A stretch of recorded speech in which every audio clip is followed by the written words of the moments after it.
Suamiku mentalaku demi selingkuhannya karena mengira aku miskin. Dia tidak tahu, ibu rumah tangga yang dia usir hari ini adalah pemilik perusahaan tempat mereka bekerja. Besok pagi, akan kupastikan mereka menyesal seumur hidup. Dentingan sendok beradu dengan piring keramik menjadi satu-satunya suara yang mengisi ruang makan sempit itu. Di luar, langit Jakarta tampak mendung, seolah mewakili atmosfer dingin yang menyelimuti meja makan kami pagi ini. Dimas, suamiku, atau mungkin sebentar lagi mantan suamiku, duduk di hadapanku dengan kemeja kerjanya yang licin sempurna.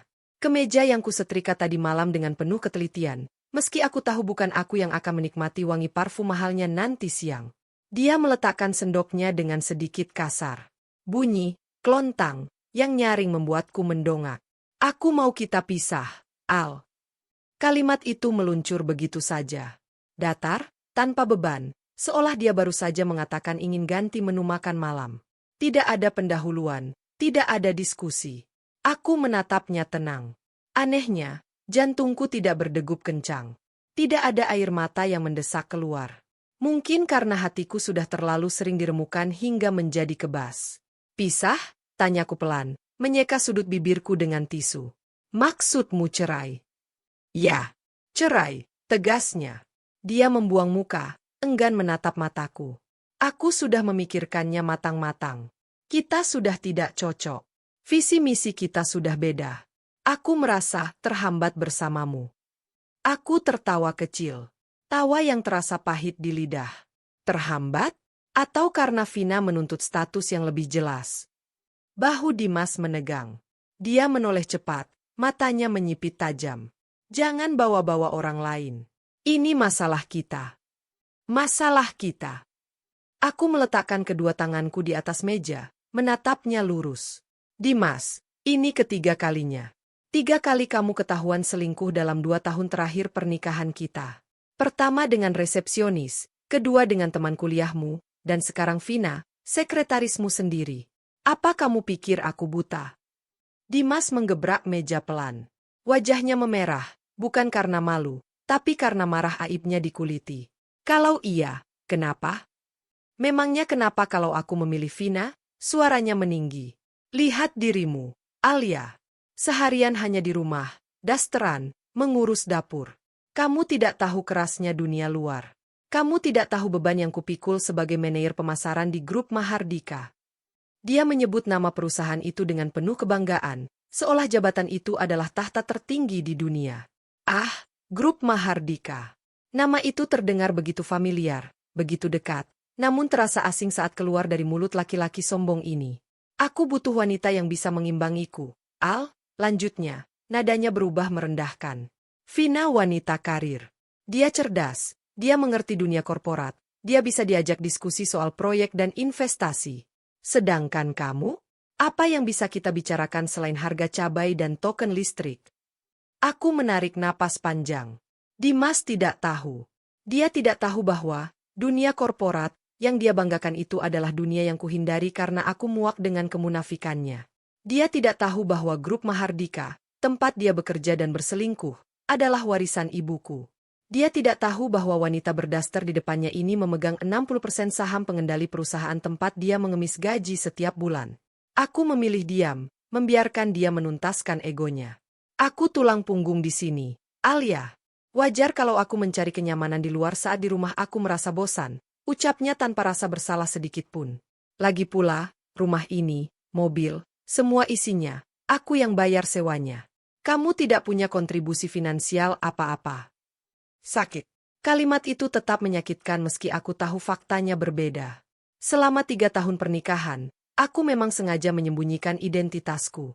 Aku ingin dicintai apa adanya, bukan karena nama besar, Mahardika, di belakang namaku. Ayahku menentang keras pernikahan ini dulu, dan sekarang aku sadar, insting seorang ayah tidak pernah salah. Dimas adalah ujian cintaku yang gagal total. Jadi, keputusanmu sudah bulat? Tanyaku akhirnya. Sangat bulat, jawab Dimas cepat. Dia mengeluarkan sebuah amplop coklat dari tas kerjanya dan melemparkannya ke hadapanku. Itu berkas gugatan. Tinggal kamu tanda tangan. Aku tidak akan mempersulitmu soal harta gono gini, karena memang tidak ada harta bersama. Semua yang kuhasilkan adalah milikku. Aku menatap amplop itu. Harta gono gini? Aku hampir tertawa lagi. Jika dihitung, aset pribadiku mungkin bisa membeli harga diri Dimas ribuan kali lipat.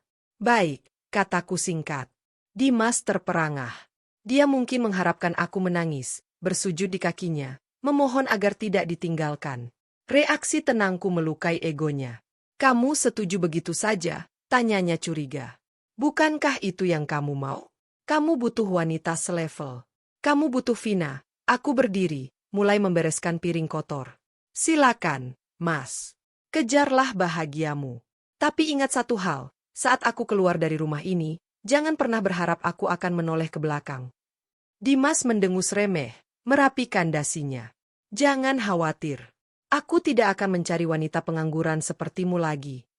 Dia menyambar kunci mobilnya. Bereskan barang-barangmu hari ini.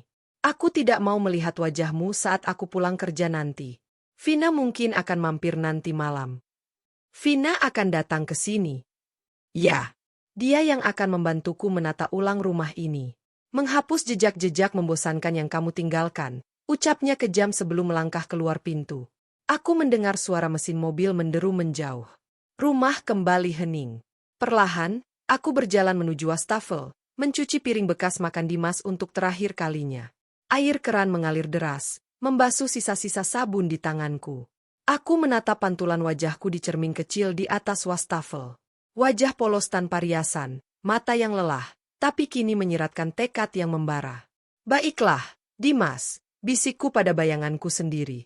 Aku mengambil ponsel tua yang tergeletak di meja dapur. Jari jemariku menekan sebuah nomor yang sudah 3 tahun tidak kuhubungi. Nada sambung terdengar 2 kali sebelum suara berat dan berwibawa menyapa di ujung sana. Halo. Halo, Pak, sapaku. Suaraku sedikit bergetar, bukan karena sedih, tapi karena rasa lega yang luar biasa. Ini Alia. Alia siap pulang. Hening sejenak di seberang sana, sebelum suara ayah terdengar. Kali ini penuh semangat. Akhirnya putriku sadar. Kapan Papa kirim jemputan? Sekarang, Pak. Dan satu lagi, tolong siapkan berkas pengangkatan CEO baru untuk grup Mahardika. Alia rasa liburan Alia sudah cukup. Aku mematikan telepon. Senyum tipis terukir di bibirku. Dimas benar, dia memang butuh wanita yang selevel dengannya. Sayangnya, levelku jauh di atas langit tempat dia mendongak. Permainan baru saja dimulai. 1 jam. Hanya itu waktu yang kubutuhkan untuk memasukkan 3 tahun hidupku ke dalam sebuah koper tua berwarna biru kusam. Aku berdiri di depan lemari pakaian yang kini melompong. Hanya tersisa gantungan-gantungan baju kosong yang berdenting pelan saat tersenggol angin dari jendela. Baju-baju yang kubawa hanyalah pakaian sederhana yang kubeli di pasar grosir atau diskonan online shop. Baju-baju yang selama ini membuat Dimas malu membawaku ke acara kantornya. Dia tidak pernah tahu, di lemari pendingin khusus di Mansion Papa, tersimpan koleksi gaun kutur dan tas Hermes yang harganya bisa membeli rumah kontrakan ini beserta isinya. Tapi aku meninggalkan semua kemewahan itu demi menjadi istri yang berbakti dan sederhana untuk Dimas. Betapa bodohnya aku. Selamat tinggal, Daster Kumal, gumamku sambil menutup resleting koper. Roda koper itu berdecit protes saat ku seret keluar kamar. Rumah ini tidak besar. Tipe 36 yang kami sewa di pinggiran Jakarta. Namun, rasanya begitu sesak oleh kenangan-kenangan palsu. Di sofa itu, kami pernah merayakan kenaikan gaji Dimas dengan martabak manis. Di dapur itu, aku belajar memasak rendang kesukaannya sampai tanganku teriris. Semua sia-sia. Saat aku menyeret koper ke teras depan, sebuah mobil hatchback merah berhenti tepat di depan pagar. Bukan mobil Dimas. Pintu pengemudi terbuka. Sepasang kaki jenjang dengan high heels merah menyala turun, disusul sosok wanita dengan dress ketat di atas lutut. Rambutnya di-blow sempurna, dan wangi parfum menyengat langsung tercium bahkan sebelum dia masuk ke halaman. Vina. Aku menahan napas. Ternyata Dimas tidak main-main saat bilang Vina akan datang. Tapi aku tidak menyangka wanita itu punya nyali, atau mungkin ketebalan muka, untuk datang saat aku masih di sini. Wah, sudah siap ternyata. Sapa Vina dengan nada riang yang dibuat-buat. Dia melepas kacamata hitamnya, menatapku dari ujung rambut sampai ujung kaki dengan senyum miring. Aku pikir kamu bakal nangis-nangis di pojokan dan nolak pergi, Mbak Alia. Aku menegakkan punggung. Untuk apa aku menangis? Vina tertawa kecil, melangkah masuk ke teras tanpa permisi. Dia menyentuh tiang teras dengan jari telunjuknya yang berkuteks merah, lalu meniup debu yang menempel di sana dengan gaya berlebihan. Ya, siapa tahu kamu sadar kalau kamu nggak bakal nemu laki-laki sesukses Pak Dimas lagi, ucapnya santai. Dimas suruh aku cek, pastikan kamu benar-benar angkat kaki sebelum dia pulang. Dia nggak mau suasana hatinya rusak lihat muka melas kamu. Darahku berdesir panas, tapi aku menahannya. Vina merasa di atas angin. Dia merasa menang karena berhasil merebut seorang manajer bergaji 2 digit dari istri yang tidak bekerja. Dia tidak tahu dia baru saja memenangkan tiket menuju neraka. Tenang saja, Vina, jawabku datar. Aku bukan benalu. Rumah ini sekarang jadi wilayah kekuasaanmu. Nikmatilah. Mata Vina beralih ke koperku. Dia mendengus menahan tawa.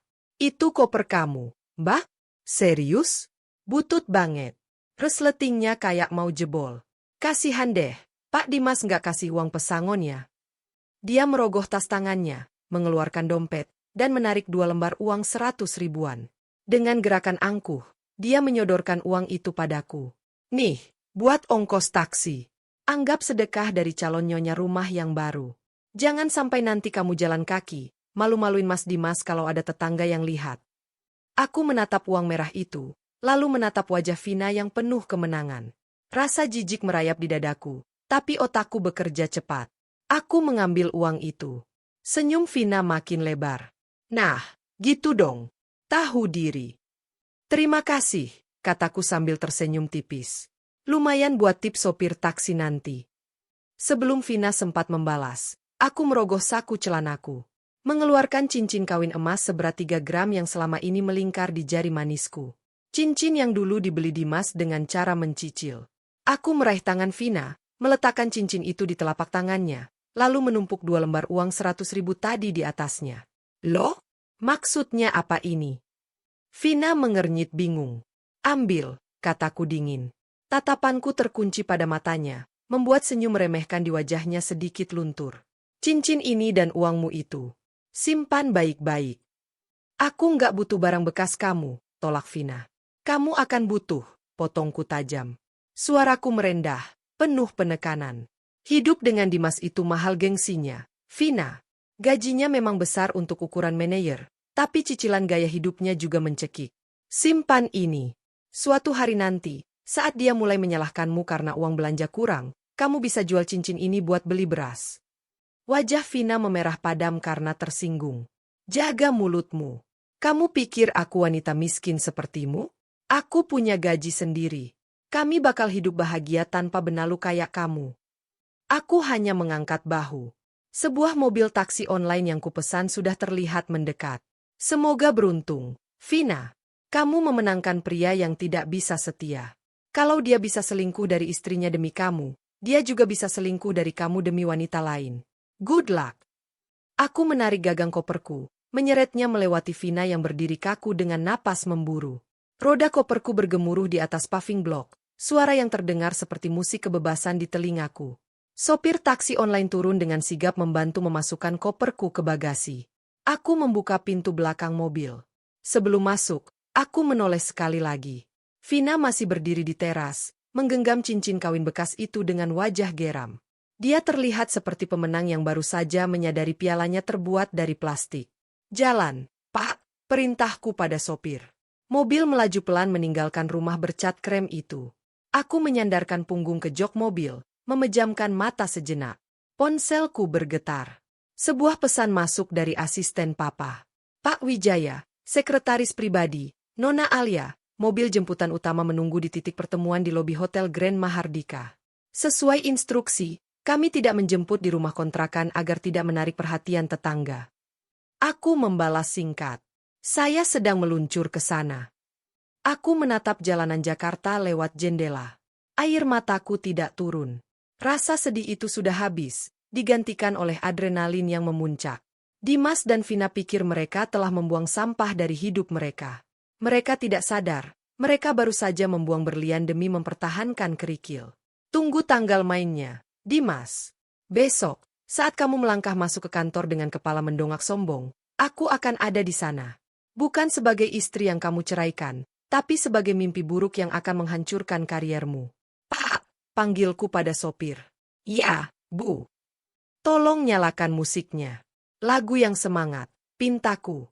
Lagu pop rock mulai mengalun memenuhi kabin mobil. Aku tersenyum. Babak penderitaan Alia si istri manajer sudah tamat. Sekarang saatnya kisah Alia Mahardika dimulai. Sopir taksi online itu tampak gelisah. Berkali-kali dia melirik spion tengah, menatapku dan koper bututku dengan pandangan ragu. Maaf, Bu. Ibu yakin titik tujuannya benar? Tanyanya hati-hati. Ini kawasan Menteng Atas, Bu.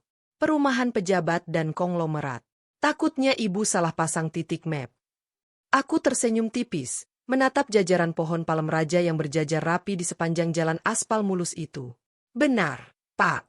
Ikuti saja mapnya. Mobil berbelok ke sebuah jalan buntu yang hanya diisi oleh satu gerbang raksasa setinggi 4 meter dengan ukiran besi tempa berwarna emas dan hitam.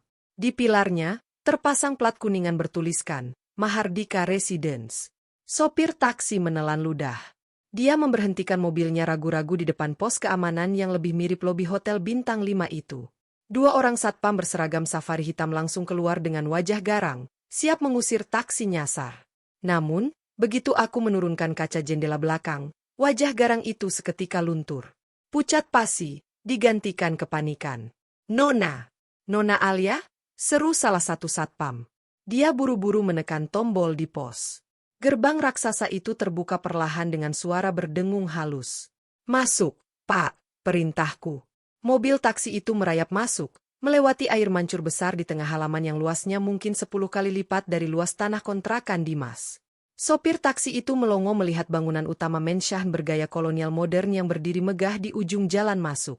Tepat di depan lobi utama, mobil berhenti. Seorang pria paruh-baya dengan setelan jas tuxedo rapi sudah berdiri menunggu. Itu Pak Herman, kepala pelayan yang sudah mengasuhku sejak kecil. Selamat datang kembali, Nona muda, sapa Pak Herman sambil membukakan pintu taksi. Dia membungkuk hormat, gestur yang sudah 3 tahun ini tidak kulihat. Aku turun, menghirup udara yang terasa berbeda. Udara kebebasan. Terima kasih, Pak Herman. Sopir taksi itu buru-buru turun untuk mengeluarkan koperku. Tangannya gemetar. Bebu, ini. Ibu kerja di sini. Aku tertawa kecil.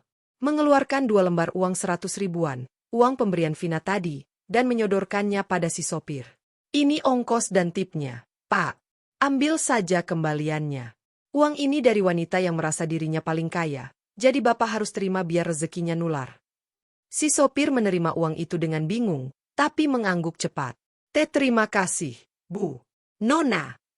Setelah taksi pergi, Pak Herman menatap koper biru kusam di sampingku dengan tatapan sedih, seolah koper itu adalah benda terkutuk. Biar saya bawakan ke kamar, Non, ujarnya. Tidak usah, Pak, cegahku. Aku menatap koper berisi baju-baju murah dan kenangan pahit itu. Bakar saja koper itu beserta isinya. Jangan ada satu benang pun yang masuk ke dalam rumah ini. Pak Herman mengangguk mengerti. Siap, Nona. Aku melangkah masuk. Lantai marmer Italia dingin menyapa telapak kakiku. Aroma white tea dan bunga lili segar memenuhi ruangan, aroma rumah yang sesungguhnya. Para pelayan berbaris rapi di sisi kiri dan kanan foyer, menunduk hormat saat aku lewat. Di mana Papa? Tanyaku. Tuan besar menunggu di ruang kerja. Beliau sedang emosi, Non, bisik Pak Herman. Aku menghela napas dan berjalan menuju pintu jati ganda di sayap kanan rumah. Begitu pintu terbuka, suara bariton yang meledak-ledak langsung terdengar. Kurang ajar. Bajingan kecil itu berani mencampakkan putriku? Papa, Bapak Wijaya Mahardika, pendiri imperium bisnis yang menguasai sektor properti dan retail di negeri ini, sedang mondar-mandir dengan wajah merah padam. Di meja kerjanya, tersebar foto-foto Dimas dan Vina yang diambil oleh detektif sewaan Papa. Begitu melihatku, amarah di wajahnya surut seketika. Matanya melembut, berkaca-kaca. Alia. Papa bergegas menghampiriku, memelukku erat. Pelukan hangat yang membuat pertahananku runtuh sedikit. Maafkan Papa. Harusnya Papa seret kamu pulang sejak perselingkuhan pertamanya dulu. Papa membiarkan kamu menderita terlalu lama di rumah kontrakan sempit itu.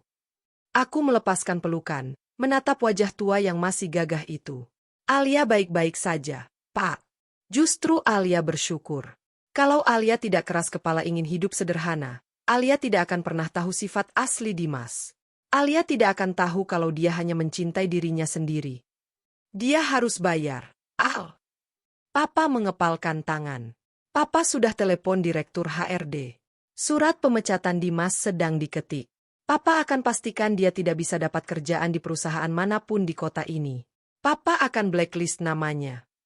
Jangan, Pak, potongku cepat. Papa menatapku bingung. Kenapa? Kamu masih mencintainya? Cinta? Aku tersenyum dingin, berjalan menuju meja kerja Papa dan mengambil salah satu foto Dimas yang sedang tertawa lebar bersama Vina.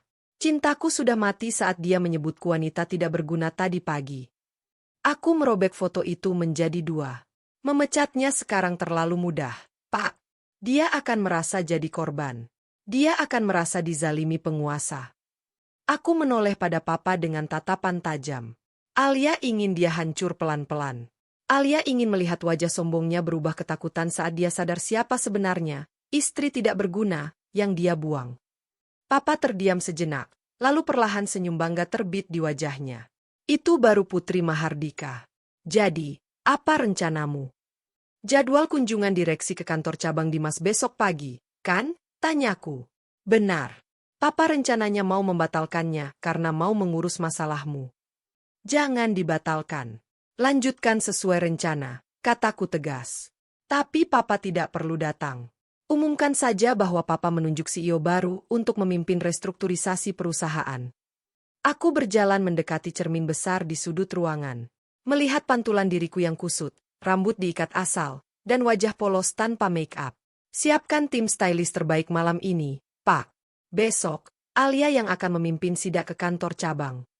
Papa tertawa lepas. Tawa yang menggelegar memenuhi ruang kerja. Dia menepuk pundakku. Baik.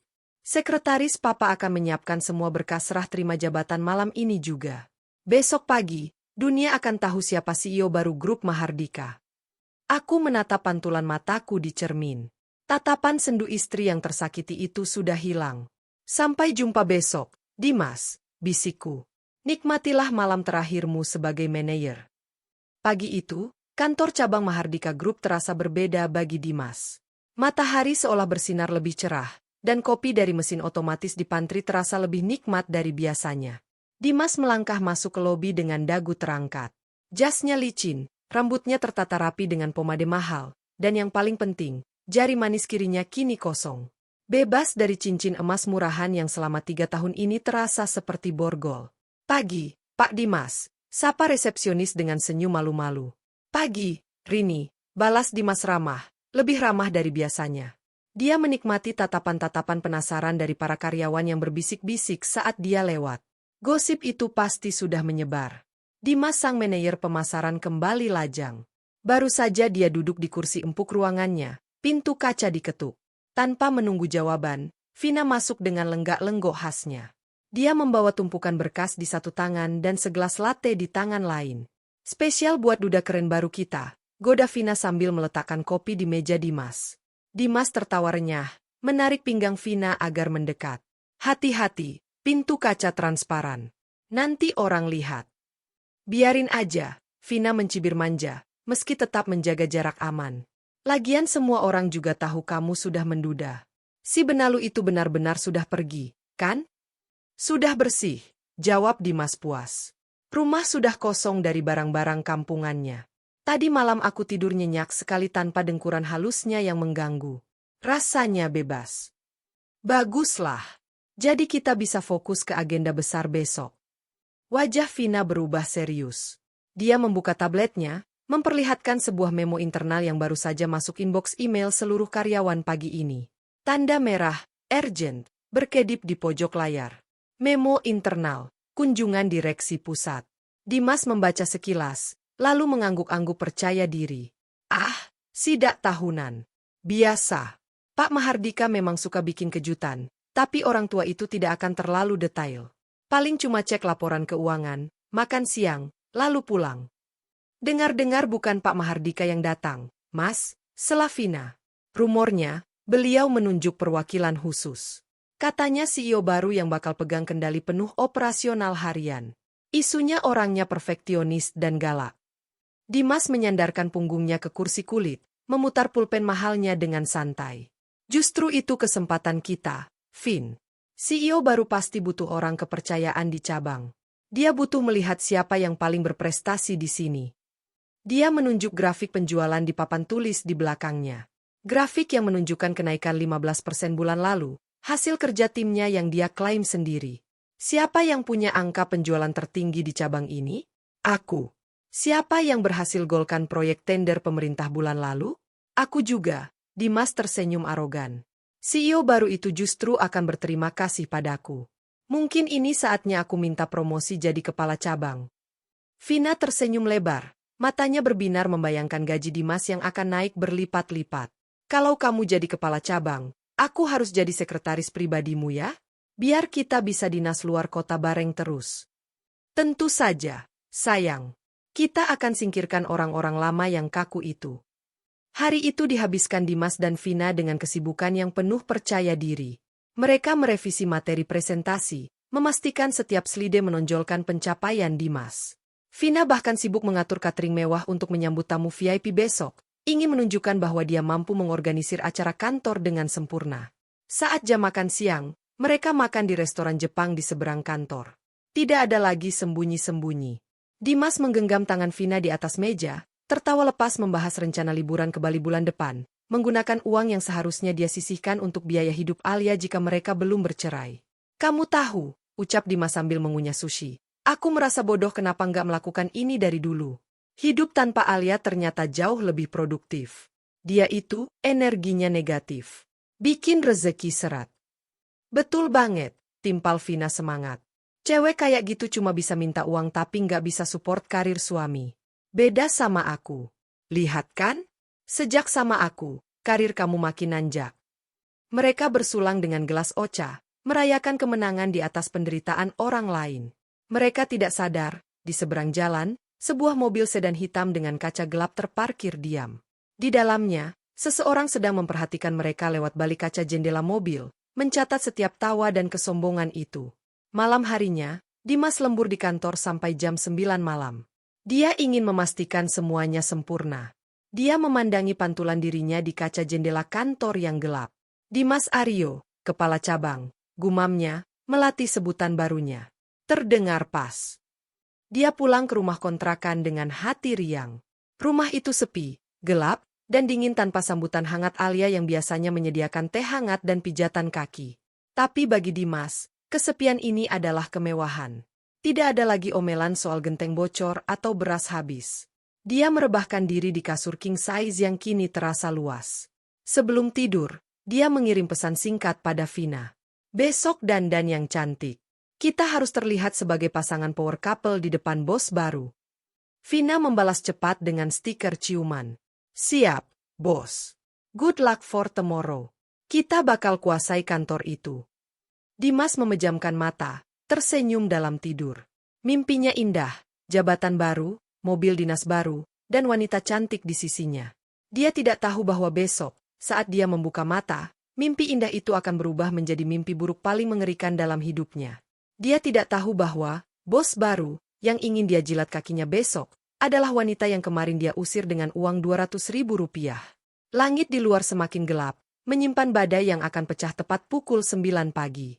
Ruang serbaguna di lantai 10 gedung Mahardika Tower itu dipenuhi dengungan suara ratusan karyawan.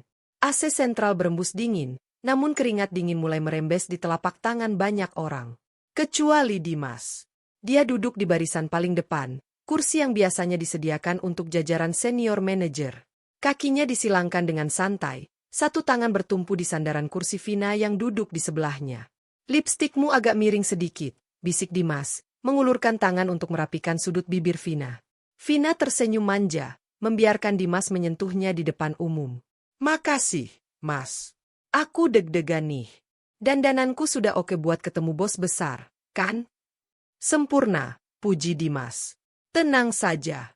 Begitu bos baru lihat kinerja kita, dia pasti langsung terkesan. Lampu ruangan meredup sedikit. Suara dengungan obrolan seketika lenyap, digantikan keheningan yang mencekam. Pintu samping panggung terbuka. Pak Wijaya Mahardika, sang legenda hidup perusahaan, melangkah masuk menuju podium. Aura kewibawaannya begitu kuat hingga membuat beberapa staf menahan napas. Namun, Wajahnya hari ini terlihat berbeda. Tidak ada senyum ramah bapak-bapak seperti biasanya. Wajahnya keras, dingin, dan matanya menyapu ruangan dengan sorot tajam. Dimas menegakkan punggung, memasang senyum terbaiknya, berharap Pak Mahardika melirik ke arahnya. Namun, pandangan Pak Mahardika seolah melewati Dimas begitu saja, menganggapnya tak ada. "Selamat pagi," suara bariton Pak Mahardika menggema lewat pelantun suara. "Pagi, Pak," jawab serentak seluruh karyawan. "Saya tidak akan berlama-lama," lanjutnya tanpa basa-basi. "Hari ini adalah hari bersejarah bagi grup Mahardika. Selama 40 tahun saya memimpin kapal ini, kini saatnya saya menyerahkan kemudi kepada darah daging saya sendiri. Sosok yang selama ini saya persiapkan dalam diam untuk melihat loyalitas dan integritas kalian yang sesungguhnya." Dimas mengernyit. Darah daging? Bukannya Pak Mahardika tidak punya anak laki-laki? Banyak dari kalian yang mungkin bertanya, siapa penerus saya? Saya ingin kalian menyambutnya dengan hormat yang sama besarnya, atau bahkan lebih. Karena di tangannya, nasib kalian, terutama mereka yang tidak punya integritas, akan ditentukan. Pak Mahardika mundur selangkah, mengarahkan tangannya ke pintu masuk utama ballroom. Pintu ganda setinggi 3 meter itu terbuka perlahan. Suara ketukan sepatu hak tinggi menghantam lantai marmer terdengar ritmis. Tap, tap, tap. Iramanya tegas, penuh percaya diri, menggema di seluruh ruangan yang sunyi senyap. Sesosok wanita melangkah masuk. Dia mengenakan setelan blazer putih gading potongan slim fit yang membalut tubuh rampingnya dengan sempurna. Rambutnya yang hitam legam digelung modern, memperlihatkan leher jenjang yang dihiasi kalung berlian sederhana namun memancarkan kemewahan yang menyakitkan mata. Dimas menyipitkan mata. Postur tubuh itu, cara berjalannya, terasa familiar. Tapi aura wanita ini begitu mengintimidasi, begitu mahal, sangat jauh berbeda dengan wanita yang biasa dia lihat memakai daster sobek di dapur. Wanita itu terus berjalan membelah kerumunan menuju panggung, diiringi 4 pengawal berbadan tegap. Saat dia melintas di samping barisan depan, wangi parfum high-end, campuran rose dan musk, menusuk indera penciuman Dimas. Dan saat wanita itu menaiki tangga panggung, dia menoleh sedikit ke arah audiens. Cahaya lampu sorot menangkap wajahnya dengan jelas. Waktu seakan berhenti bagi Dimas. Jantungnya seolah diremas tangan tak kasat mata. Darah di wajahnya surut seketika, membuatnya pucat pasi seperti mayat. Mulutnya terbuka, namun tidak ada suara yang keluar. Di sebelahnya, Vina tersentak hebat hingga menyenggol botol air mineral di meja. Brak! Botol itu jatuh. Tapi tidak ada yang peduli. Mata Vina melotot nyaris keluar. Tangannya gemetar hebat menutup mulutnya sendiri. Di atas panggung, wanita itu berdiri di podium.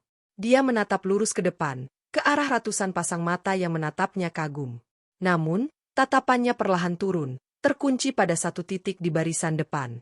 Pada Dimas. Bibir wanita itu melengkung membentuk senyum tipis. Senyum yang tidak mencapai mata.